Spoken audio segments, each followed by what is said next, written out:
Timão é dono da terceira maior folha salarial do futebol brasileiro. Isso consta no orçamento alvinegro para 2024.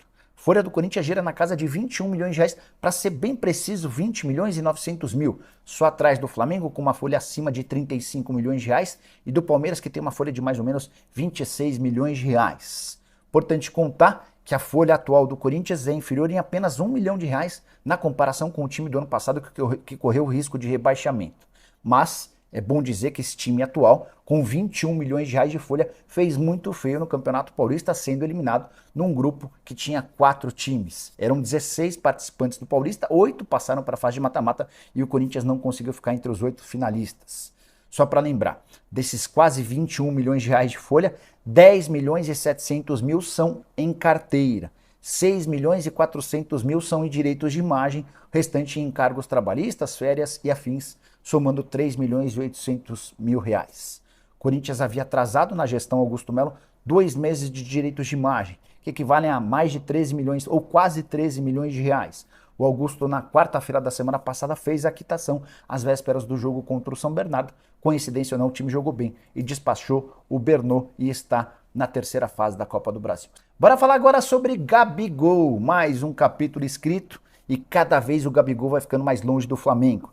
É que nesse sábado, no empate em 0-0 do Flamengo contra o Fluminense, o Gabigol voltou a ser relacionado depois de um período machucado e não saiu do banco de reservas. Tite colocou em campo o Bruno Henrique na volta do intervalo, o Igor Jesus e o Matias Vinha, além do Alan e do Vitor Hugo. Essas duas últimas substituições aos 34 do segundo tempo. O Pedro foi um dos substituídos. E em vez de o Gabigol entrar, quem foi o escolhido foi o Vitor Hugo. A torcida que estava no estádio não gostou da substituição, nas redes sociais ainda menos. Até porque entende-se que no Flamengo tirar um centroavante para colocar um meio-campista não é algo bacana, especialmente quando há no banco de reservas o maior artilheiro da história do Flamengo em finais de Libertadores da América. O momento do Gabigol é ruim, especialmente por conta da péssima relação com o Tite. O atleta tem só 8 jogos na temporada, 2 gols e nenhuma assistência. A soma de minutos dele é de 294 minutos. Isso equivale a pouco mais de 3 jogos completos. 294 minutos. E dos 8 jogos que o Gabigol esteve em campo, em 2 ele foi titular e 6 na condição de reserva. Tá muito claro para todo mundo, até para quem não queria ver, que o Gabigol não faz parte dos planos do Tite e também do Flamengo. Aqueles que defendem uma renovação de contrato, isso não vai acontecer.